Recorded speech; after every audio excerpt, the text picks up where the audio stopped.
The rain fell steadily on the dark streets of downtown Seattle, creating a symphony of droplets against concrete and steel. Jade Martinez pulled her worn jacket tighter around her shoulders as she pushed her shopping cart through the empty alley behind the financial district. The wheels squeaked with each turn, a familiar sound that had become the soundtrack to her nights. At 24, Jade had never imagined her life would take such a turn. Once upon a time, she had been a promising art student with dreams of having her paintings displayed in galleries across the world. But life had other plans. A whirlwind romance with Marcus Torres had led to an unexpected pregnancy, a quick marriage, and eventually, a messy divorce that left her with nothing but her 6-year-old daughter Luna and a mountain of debt. Tonight, like every other night for the past 8 months, Jade was collecting aluminum cans and bottles to sell for recycling. It wasn't glamorous work, but it kept food on the table and helped pay for the tiny motel room she shared with Luna. Her daughter was everything to her, the bright light that kept her going when the world seemed determined to crush her spirit. The custody battle with Marcus loomed over her like a dark cloud. He had remarried a successful lawyer and now lived in a mansion in the suburbs, claiming he could provide a better life for Luna. The court date was approaching fast, and Jade knew she needed to prove she could offer stability. But how could she compete with Marcus's wealth and status when she was barely surviving? As she bent down to pick up a crushed soda can near a dumpster, the screech of tires and the sickening sound of metal crushing metal echoed through the night. Jade's head snapped up, her heart racing as she saw sparks flying from the intersection ahead. A sleek black sports car had crashed into a concrete barrier, its front end completely crumpled. Without thinking, Jade abandoned her cart and ran toward the accident. The car's engine was smoking, and she could smell the dangerous scent of gasoline in the air. Through the spider-webbed windshield, she could see a man slumped over the steering wheel, blood trickling from a cut on his forehead. Sir, can you hear me?" Jade shouted, pounding on the driver's side window. The man didn't respond. His face was pale, and his breathing seemed shallow. The smoke was getting thicker, and Jade realized with growing horror that the car could catch fire at any moment. The door was jammed shut from the impact. Jade looked around desperately for something to break the window. Her eyes fell on a loose brick that had fallen from a nearby construction site. She grabbed it with both hands, her heart pounding as she smashed it against the passenger side window. The glass shattered on the third strike, sending fragments scattering across the interior of the car. Jade reached through the broken window, ignoring the cuts on her arms from the sharp edges, and managed to unlock the door from the inside. The man was heavier than he looked, but adrenaline gave Jade strength she didn't know she possessed. She grabbed him under the arms and pulled him from the wreckage, dragging him several feet away from the car just as flames began to lick at the engine compartment. "Come on, stay with me," Jade whispered, kneeling beside the unconscious stranger. She checked his pulse and was relieved to find it strong and steady. His suit was expensive, she noticed, probably worth more than she made in 6 months. His watch alone could have paid her rent for a year. The man stirred, his eyelids fluttering open to reveal striking green eyes. For a moment, he stared at Jade, in confusion, as if trying to process where he was and what had happened. "You're safe," Jade said softly, her voice gentle despite the chaos around them. "There was an accident, but you're going to be okay." Vincent Kane had built his fortune on being able to read people instantly. In the ruthless world of technology and business, survival depended on knowing who to trust and who to avoid. But, as he looked up at the woman who had saved his life, he saw something he hadn't encountered in years. Pure, selfless compassion. She was beautiful in a raw, unpolished way that the perfectly groomed women in his social circle could never achieve. Her dark hair was damp from the rain, and her clothes were clearly second-hand, but her eyes held a warmth that took his breath away. There was strength in her face, the kind that came from enduring real hardship and coming out the other side. "Who are you?" Vincent asked, his voice hoarse from the smoke he had inhaled. "My name is Jade," she replied, glancing nervously at the growing flames behind them. "We need to get you further away from the car." She helped him to his feet, and Vincent was surprised by how gentle her touch was despite the calluses on her hands. As they moved to safety, he found himself studying her profile, memorizing the curve of her jaw and the determined set of her shoulders. The sound of sirens filled the air as emergency vehicles approached. Jade looked relieved as the first fire truck rounded the corner, its lights painting the wet street in flashes of red and white. "The paramedics will take good care of you," Jade said, starting to step back. "I should go." "Wait," Vincent called, out, catching her wrist gently. "I don't even know your last name. How can I thank you?" Jade hesitated, and for a moment Vincent thought she might tell him. But then she shook her head and pulled her hand free. "You don't need to thank me," she said simply. "Anyone would have done the same thing." Vincent wanted to tell her that wasn't true, that most people would have called 911 and waited for help to arrive. But before he could speak, the paramedics were surrounding him, checking his vital signs and asking about his injuries. By the time they had examined him and determined that he had only minor cuts and a mild concussion, Jade had vanished into the night. Vincent looked around frantically, but she was nowhere to be seen. Only her shopping cart remained, abandoned near the alley where he had first heard her voice. "Sir, we really should take you to the hospital for observation." "One of," the paramedics was saying, but Vincent barely heard him. He was thinking about the woman who had risked her life to save his, who had disappeared without asking for anything in return. As he was loaded into the ambulance, Vincent Kane made a silent promise. He would find Jade, and when he did, he would make sure she never had to spend another night collecting cans in the rain. 3 days later, Vincent sat in his penthouse office overlooking the Seattle skyline, staring at the private investigator's report on his desk. Finding Jade Martinez had been easier than he'd expected, thanks to the shopping cart she'd left behind and the security cameras in the area. What he learned about her life shocked him to his core. Jade was a single mother living in a rundown motel, working odd jobs to support her daughter while attending community college art classes at night. She was fighting a custody battle with her ex-husband, a man who had abandoned her when their daughter was 2 years old and was now trying to take the child away. The photos in the file showed a woman who was struggling but not broken. Even in the grainy surveillance images, Vincent could see the same strength and dignity that had drawn him to her that night. There was one photo of her with her daughter, both of them laughing as they shared a small ice cream cone outside a convenience store. The joy on their faces was genuine and heartbreaking. Vincent had been raised in a world where everything had a price, where love was conditional and relationships were transactions. But Jade had saved his life without knowing who he was, without expecting anything in return. She had seen a fellow human being in trouble and had acted with a courage that humbled him. He closed the file and reached for his phone. His assistant Diana had been with him for 5 years and was one of the few people he trusted completely. If anyone could help him figure out how to approach this situation delicately, it was her. "Diana, I need you to set up a meeting with the director of the Emerald City Art Gallery," Vincent said when she answered. "I want to discuss a possible partnership." "Of course, Mr. Kane. May I ask what kind of partnership you have in mind?" Vincent smiled, an idea forming in his mind.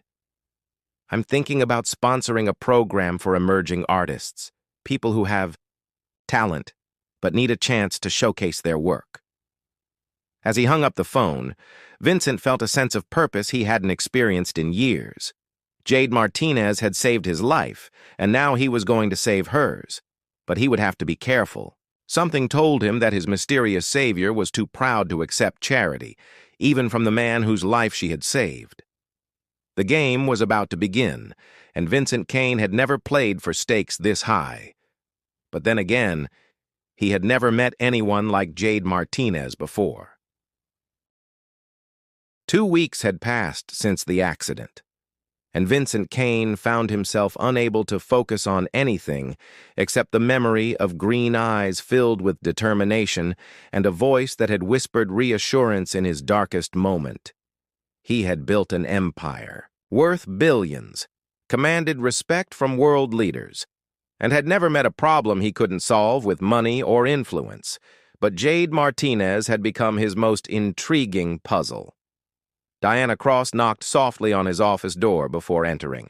With her usual efficiency, at 30 she was sharp, loyal, and one of the few people who could read Vincent's moods accurately. She had noticed the change in him since the accident, the way he would stare out the window lost in thought, the way he had started asking unusual questions about charitable foundations and community outreach programs. The meeting with Rebecca Hamilton at the Emerald City Art Gallery is confirmed for tomorrow at 2, Diana said, placing a folder on his desk. I've also compiled the information you requested about local art programs and scholarships. Vincent nodded, opening the folder to reveal detailed reports about various art initiatives throughout Seattle. His eyes scanned the pages until he found what he was looking for: information about the community college where Jade was taking her art classes. Diana, I want you to contact Professor Williams at Seattle Community College. Tell him Kane Industries is interested in sponsoring a scholarship program for talented students who are facing financial hardship. Diana raised an eyebrow but made notes without question. She had learned not to probe too deeply into Vincent's business decisions, but this sudden interest in art education was completely out of character for the man who typically focused solely on technology and profit margins. Meanwhile, across the city in room 237 of the Riverside Motel, Jade was helping Luna with her homework at the small table by the window. The 6-year-old was practicing her letters, her tongue poking out in concentration as she carefully traced each one. "Mommy, why do we live here instead of a house like Tommy at school?" Luna asked innocently, looking up from her workbook with curious brown eyes that reminded Jade so much of her own. Jade felt her heart clench. How could she explain to a 6-year-old that their temporary living situation had stretched into 8 months because she couldn't afford first and last month's rent for an apartment? How could she tell her daughter that her father was trying to take her away because he believed Jade was an unfit mother? "We're just staying here while Mommy saves money for our special house," Jade said softly, stroking Luna's dark hair. "And you know what? This is just temporary. Soon we'll have our own place with a big window where I can paint, and you can have your own room." Luna smiled brightly, accepting her mother's explanation with the easy trust of childhood. "Will it? Have a garden where we can plant flowers?" "The most beautiful flowers you've ever seen," Jade promised, though she had no idea how she would make that dream come true. Later that evening, after Luna had fallen asleep, Jade sat at her easel in the corner of the room, working on a painting by the light of a single lamp. It was a street scene of downtown Seattle, but instead of showing the gritty reality of urban life, she had captured it through the lens of hope and beauty. The rain-soaked streets reflected neon lights like jewels, and even the homeless figures in the shadows had dignity and humanity in their poses. Art had always been Jade's escape, her way of transforming the harsh realities of life into something meaningful. Every brush stroke was an act of rebellion against the circumstances that threatened to crush her spirit. She painted because she had to, because it was as essential as breathing. The next morning brought unexpected news that would change everything. Jade was working her shift at the diner where she waitressed 3 days a week when her phone rang. The number was unfamiliar, but something compelled her to answer. "Miss Martinez? This is Rebecca Hamilton from the Emerald City Art Gallery. I received your application for our Emerging Artist program." Jade frowned, balancing the phone between her ear and shoulder as she refilled coffee cups. "I'm sorry, but I think there's been a mistake. I never applied to any program at your gallery. According to our records, your application was submitted by Professor Williams at Seattle Community College. He spoke very highly of your work and included photographs of several pieces. We were so impressed that we'd like to offer you a position." In our mentorship program, which includes a small salary and the opportunity to display your work in our upcoming showcase. Jade nearly dropped the coffee pot. The Emerald City Art Gallery was one of the most prestigious venues in Seattle. Getting her work displayed there would be a dream come true, but it seemed too good to be true. "I don't understand," she said, stepping into the break room for privacy.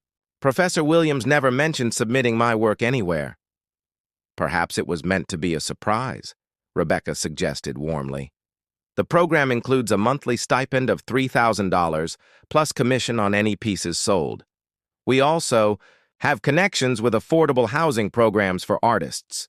Would you be interested in meeting to discuss the details?" $3,000 a month was more than Jade made working 3 part-time jobs. It would mean stability for Luna, a chance to move out of the motel, and most importantly, it would strengthen her case for custody.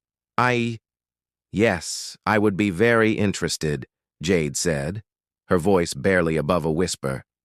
What Jade didn't know was that at that very moment, Vincent Kane was sitting in Rebecca Hamilton's office, having just written a check that would fund the gallery's new Emerging Artist program for the next 5 years. The program had been his creation, designed specifically to help one particular artist without her knowledge. "You're certain she doesn't know about your involvement?" Vincent asked, studying the photographs of Jade's paintings that Professor Williams had provided.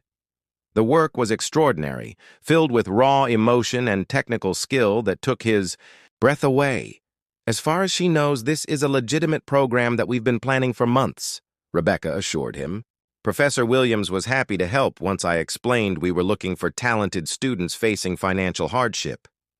He said Jade Martinez was the most gifted artist he'd taught in 20 years. Vincent nodded, but there was something else weighing on his mind. "I want to see her work in person. When is the next time she'll be here?" "She's coming in tomorrow for orientation." "But Mr. Kane, are you sure about remaining anonymous? Most benefactors enjoy being recognized for their generosity." Vincent shook his head. Something told him that Jade would be suspicious of charity, especially from a stranger. But he also wanted to meet her again, to see if the connection he felt that night in the rain had been real or just a product of shock and adrenaline. "I'll be here tomorrow as well," he said finally. "But introduce me as Vince, a local art collector. Don't mention Kane Industries or any connection to the program's funding." The next afternoon, Jade stood nervously outside the Emerald City Art Gallery wearing her best dress, which she had bought secondhand but looked elegant enough for the occasion. Luna was at school, giving Jade time to focus entirely on this opportunity that seemed too good to be true. The gallery was everything she had imagined and more. High ceilings, perfect lighting, and walls lined with stunning artwork that made her feel both inspired and intimidated. Rebecca Hamilton was a gracious woman in her 40s who immediately put Jade at ease. "Your work is exceptional," Rebecca said as they walked through the gallery. "There's something about the way you capture emotion that's very rare. It's raw and honest, but also hopeful." Jade felt a flush of pride. She had always painted from the heart, but she had never been sure if others could see what she was trying to express. "I'd like you to meet one of our regular visitors," Rebecca continued, leading Jade toward a man standing in front of a contemporary sculpture. "Vince is quite knowledgeable about emerging artists." The man turned, and Jade's breath caught in her throat. It was him, the stranger she had pulled from the burning car 2 weeks ago. He looked different in the soft gallery lighting, wearing a casual sweater and jeans instead of the expensive suit she remembered. His green eyes were alert and intelligent, and when he smiled, Jade felt her heart skip a beat. "Hello," Vincent said, extending his hand. "I'm Vince, and you must be the artist Rebecca has been telling me about." Jade took his hand, feeling the same electric connection she had experienced that night in the rain. "I'm Jade Martinez. Do I know you from somewhere?" Vincent held her gaze for a moment longer than necessary. "I don't think so, but you seem familiar too. Maybe we've crossed paths somewhere in the city." It wasn't entirely a lie. They had crossed paths in the most dramatic way possible, but Vincent wasn't ready to reveal that connection, not when he was still trying to understand his own motivations. "Jade's work has such emotional depth," Rebecca interjected, showing Vincent photographs of the paintings Professor Williams had submitted. "This street scene in particular shows incredible technical skill and artistic vision." Vincent studied the images, recognizing the intersection where his accident had occurred. Jade had painted it as she saw it, not as a place of trauma and violence, but as a crossroads where lives could change in an instant. The irony wasn't lost on him. "It's beautiful," he said sincerely. "You have a gift for finding hope in unexpected places." Jade felt warmth spread through her chest at his words. There was something about this man that drew her in, a depth behind his casual demeanor that suggested he understood more about struggle and redemption than his appearance might suggest. "Art has always been my way of making sense of the world," she said softly. "Sometimes life can be overwhelming, but when I paint, I can transform those feelings into something beautiful." Vincent found himself completely captivated by her passion. In his world of corporate meetings and profit margins, he had forgotten what it felt like to hear someone speak about their calling with such genuine emotion. "I'd love to see more of your work," he said. "Perhaps we could meet for coffee sometime." "To discuss your artistic process?" Jade felt a flutter of excitement that had nothing to do with the professional opportunity. There was something magnetic about Vince, a quiet intensity that made her want to know more about him. "I'd like that," she said, surprised by her own boldness. As they exchanged phone numbers, neither of them noticed Rebecca Hamilton watching with a knowing smile. She had been in the art world long enough to recognize the spark of attraction when she saw it, and she had a feeling that Vincent Kane's anonymous generosity was about to become much more complicated. That evening, Jade returned to the motel, with news that would change everything. Luna was waiting with their elderly neighbor, Mrs. Chen, who sometimes watched her when Jade had appointments. "Mommy, Mrs. Chen taught me how to fold paper cranes," Luna exclaimed, running into Jade's arms with a colorful origami bird clutched in her small hands. "That's beautiful, sweetheart," Jade said, hugging her daughter tightly. "And I have some exciting news. Mommy got accepted into a special art program. It means we'll have more money, and we can start looking for our own apartment." Luna's eyes widened with delight. "With a garden for flowers." "With a garden for flowers," Jade confirmed, though her mind was still reeling from everything that had happened. The art program, the monthly stipend, and most surprising of all, the unexpected encounter with the mysterious man she couldn't stop thinking about. As she tucked Luna into bed that night, Jade allowed herself to feel something she hadn't experienced in months: hope. For the first time since Marcus had filed for custody, she felt like she had a fighting chance. The steady income from the art program would prove to the court that she could provide stability for Luna. But there was something else stirring in her heart. Something that had nothing to do with financial security or custody battles. The way Vince had looked at her, the genuine interest in his eyes when she talked about her art, had awakened feelings she had thought were dead and buried. She didn't know that across the city, Vincent Kane was standing at his penthouse window, staring out at the Seattle skyline and thinking about brown eyes that held both strength and vulnerability. He had started this as a way to repay a debt, but he was beginning to realize that his feelings for Jade Martinez were becoming dangerously personal. The game he had started was about to become much more complicated, because Vincent Kane was falling in love with the woman whose life he was secretly orchestrating, and he had no idea how to tell her the truth without losing her forever. The coffee shop on Pine Street had become Vincent and Jade's regular meeting place over the past month. What had started as discussions about art and technique had evolved into something much deeper and more personal. Vincent found himself looking forward to these encounters more than board meetings or business deals that were worth millions. Jade arrived first, as she usually did, claiming a corner table by the window where the afternoon light was perfect for sketching. She had started bringing her art supplies to their meetings, finding inspiration in Vincent's thoughtful observations about her work. There was something about the way he looked at her paintings that made her feel truly seen for the first time in years. "Sorry I'm late," Vincent said, sliding into the seat across from her with 2 steaming cups of coffee. "I brought your usual extra cream, no sugar." The fact that he remembered such small details about her preferences made Jade's heart flutter. In her marriage to Marcus, she had often felt invisible, as if her thoughts and feelings didn't matter.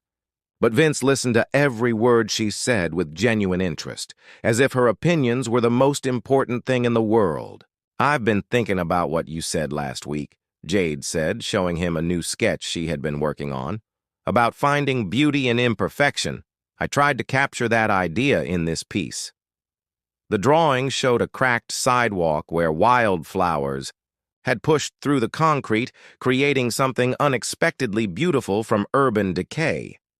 Vincent studied it carefully, amazed once again by her talent and the way she could transform the ordinary into the extraordinary. "It's perfect," he said softly. "You have this gift for seeing hope where others only see problems." Jade felt heat rise in her cheeks at his praise. Over the weeks, she had found herself dressing more carefully for their meetings, choosing colors that brought out her eyes and styles that made her feel feminine and attractive. She told herself it was just because the art program required her to look professional, but deep down, she knew the truth. She was falling for this mysterious man who seemed to understand her soul. "Tell me something about yourself that I don't know," Jade said suddenly, setting down her pencil and giving him her full attention. "We've been meeting for weeks, but you're still a puzzle to me." Vincent felt a familiar pang of guilt. Every day, the web of lies he had woven became more complex. He had told her he worked in business consulting, that he lived in a modest apartment downtown, that he had grown up middle class in Portland. All carefully constructed half-truths designed to hide his real identity. "What would you like to know?" he asked, buying time while he decided how much truth he could safely reveal. "Everything," Jade said with a laugh that made his chest tighten with longing. "Your family, your dreams, what makes you happy.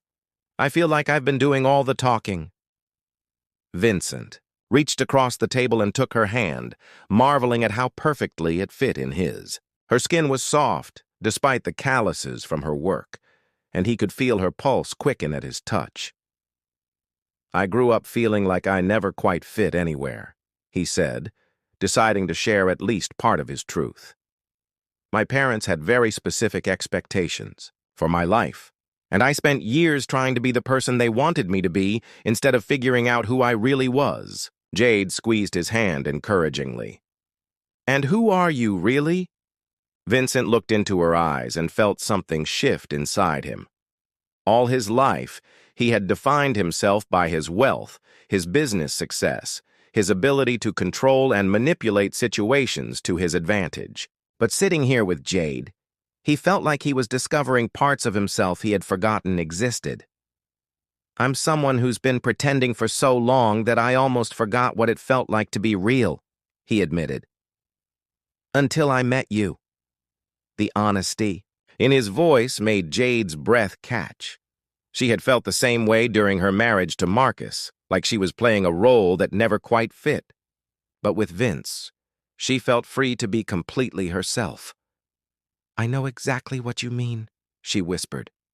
"I spent so long trying to be the perfect wife, the perfect mother, that I lost track of who Jade really was underneath all those expectations." They sat in comfortable silence for a moment, hands intertwined across the small table. The coffee shop buzzed with activity around them, but they might as well have been alone in the world. "I should probably get going," Jade said reluctantly, glancing at her watch. "I need to pick up Luna from her after-school program." I'd like to meet her sometime, Vincent said impulsively. If you'd be comfortable with that? Jade's heart skipped a beat. She had been very careful about introducing men to her daughter, especially with the custody battle looming, but there was something about Vince that made her trust him instinctively. She's been asking about the nice man who talks too. Mommy about art, Jade admitted with a smile. Maybe we could all go to the park this weekend. I'd love that, Vincent said, meaning it more than she could possibly know. As they parted ways outside the coffee shop, Vincent watched Jade walk toward the bus stop with a mixture of joy and dread. His feelings for her had grown beyond anything he had expected, but every day that passed made the truth harder to reveal. How could he tell her that everything about their relationship had been built on deception? That the art program, the apartment she had just moved into, even their meeting at the gallery had all been orchestrated by him? The weekend couldn't come fast enough for either of them. Saturday morning found them at Discovery Park, Seattle's largest green space, where Luna was running ahead on the trail while Vincent and Jade walked behind, talking and laughing like they had known each other for years instead of weeks. Luna had taken to Vincent immediately, charmed by his willingness to listen to her, chatter about school, her friends, and her dreams of becoming an astronaut who paints pictures of space. Vincent found himself genuinely enchanted by the 6-year-old's imagination and the way she combined her mother's artistic sensibility with her own unique perspective on the world. "Look, Mommy, I found the perfect stick for Luna's magic wand collection," Luna called out, holding up a gnarled piece of driftwood that had somehow made its way inland. "That's beautiful, sweetheart," Jade called back, then turned to Vincent with an apologetic smile. "She's obsessed with finding magic in ordinary things. I think she gets it from me." "I think she gets her sense of wonder from having an extraordinary mother," Vincent replied, stopping to face Jade on the path. "You've raised an amazing little girl, Jade. You should be proud of what you've accomplished." Jade felt tears prick at her eyes. The custody hearing was still weeks away, and Marcus's lawyer had been painting her as an unfit mother who couldn't provide stability. But looking at Luna running through the grass with pure joy, and seeing the genuine admiration, in Vincent's eyes, she felt a surge of confidence in her abilities as a parent. "Sometimes I wonder if I'm enough for her," Jade admitted quietly. "Her father can give her so much more than I can. A big house, private schools, all the opportunities that money can buy." Vincent wanted to tell her that money couldn't buy what she gave Luna every day. Unconditional love, creativity, and the security of knowing she was the most important thing in her mother's world. But he also knew that his perspective was tainted by his own wealth and privilege. "The most important things can't be bought," he said instead. "Love, creativity, resilience, the ability to find magic in ordinary moments. Luna has all of that, because of you." Jade turned to face him fully, surprised by the intensity in his voice. "You sound like you speak from experience." Vincent thought about his own childhood, raised by nannies and boarding schools, while his parents built their empire. He had had every material advantage, but had grown up feeling emotionally starved, always searching for the kind of authentic connection that Jade gave her daughter so naturally. "I do," he said simply. "Money can't replace being truly seen and loved for who you are."